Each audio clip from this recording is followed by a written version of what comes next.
Welcome to HomeschoolNolan, here to help you navigate learning in the digital age. In a previous video, I talked about the importance of having rare and valuable skills in the digital age, a term I borrowed from Cal Newport, author of So Good They Can't Ignore You. Having rare and valuable skills can give you an edge in a highly competitive world.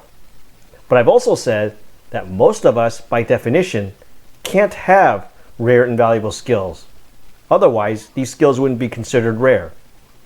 While most of us probably never will have the skills of someone like Elon Musk or a Tiger Woods, it is still within our control to make ourselves more rare and valuable than we are today. And in this video, I'd like to share some strategies that you can employ to make yourself more rare and valuable in today's world. But first, let's review what I mean by rare and valuable. A skill is rare if few people can do it. It can also be a skill that a lot of people can do, but few people can do it as well as you can. An example of this is Tiger Woods playing golf. To me, a skill is valuable if someone, whether it's an employer, a client, customer, patient, or fan, is willing to pay money for you to perform that skill.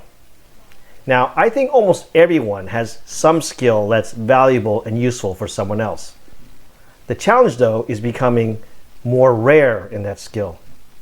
Nobody will pay you a lot of money to do something unless you are one of the few people who can do it well, or if you can do it much better than most other people. Take coding or software engineering, for example. As long as there are computers in this world, coding will always be a valuable skill. But the ability to write code in popular languages such as Python or Java really isn't that rare anymore. What is more rare, though, is if you can write code to work on more advanced projects such as building a highly scalable distributed system that can handle millions of users, or use a special programming platform called CUDA to take advantage of the parallel processing capabilities of the most advanced microchips for artificial intelligence. Those programming skills are more rare and valuable. Now, becoming rare and valuable does take at least some natural-born talent.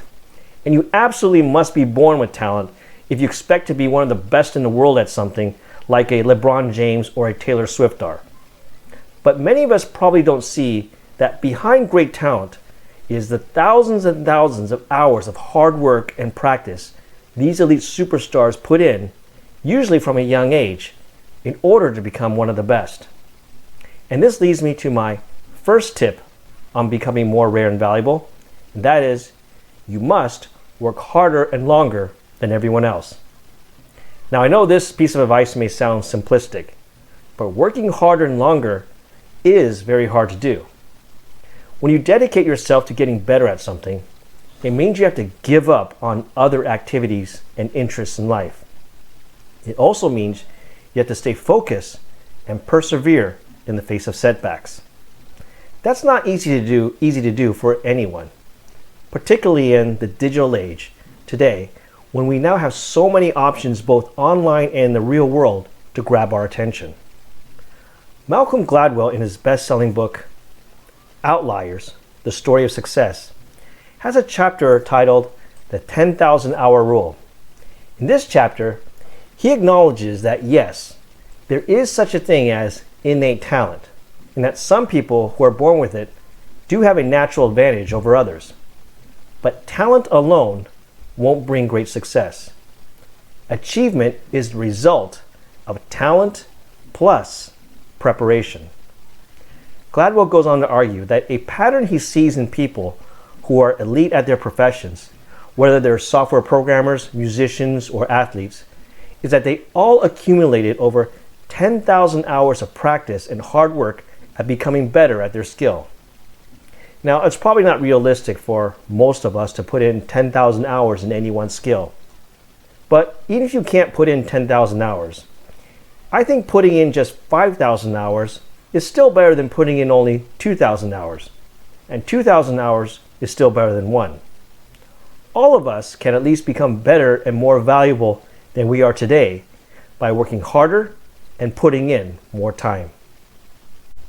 But if you're in a crowded field like software engineering, another way you can become more rare and valuable is by combining multiple skills together.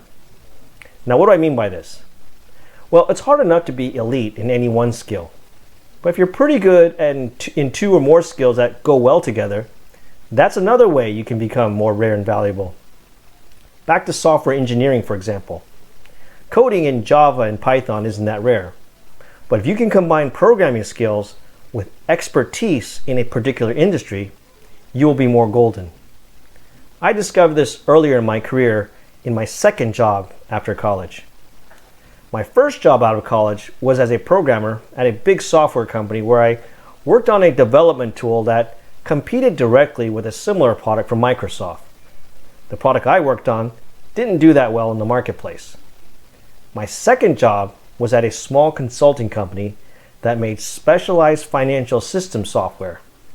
I quickly learned that my employer could always hire another young person out of college to do the coding just as well, if not better than I could. What was more valuable to them was someone who understood the business of fixed asset accounting and their clients. Even more valuable would be someone who understood this business well enough and who could write new software using the latest technologies to solve their particular business problems. But I think the ultimate example of combining multiple skills for success is Bill Gates. If you study the biography of Bill Gates, you'll notice that Bill Gates didn't become the richest man in the world because he was the world's greatest programmer. In fact, he probably hired a lot of programmers better than him to help build his company. Bill Gates became a billionaire because he was an exceptionally talented computer programmer, salesman, and lawyer, all in one person. It was his master salesmanship that got him deals in Microsoft's early days. And as the son of a lawyer, it was his extraordinary legal knowledge that enabled him to write very clever sales contracts with IBM that gave Microsoft the right to license their disk operating system, not only to IBM, but to any other PC maker, making Microsoft the most powerful and important software company in the world. Now, most of us, of course, will not become like Bill Gates, but all of us can at least become more rare and valuable than we are today if we can manage to become pretty good at two or more skills that work well together. Now, one more tip I like to share is look for overlooked opportunities. Rather than competing in crowded fields like software engineering, look for fields that are valuable, but for some reason have been overlooked by most other people, and therefore don't have as much competition.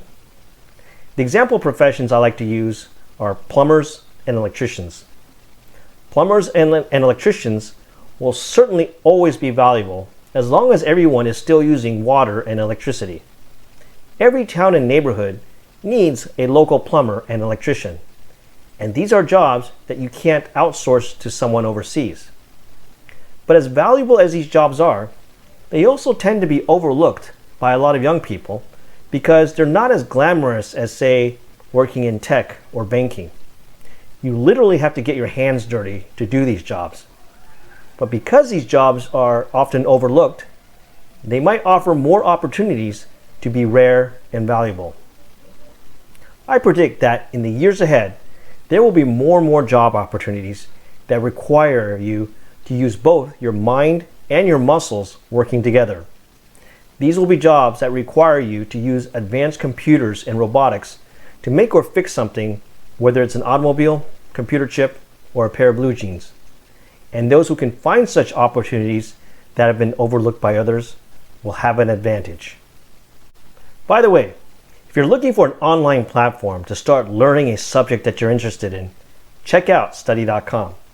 Study.com has over 8,300 engaging videos in math, language arts, science, social studies, and many other subjects. I use it with my son, and we find it a great way to support his homeschooling as well as my own supplemental learning. use the coupon code HomeschoolNolan and get 30% off the first 3 months. Check out study.com today. In summary, most of us by definition will probably never be considered elite at something. But all of us can become more rare and valuable than we are today by working harder, combining multiple skills, and seizing opportunities overlooked by others. And regardless of which field you are in or interested in pursuing, I hope you find this video helpful as you think through your own strategies for success in life. Let me know what you think in the comments below. And don't forget to click subscribe for more videos like this one. Thank you for watching. I'll see you next time.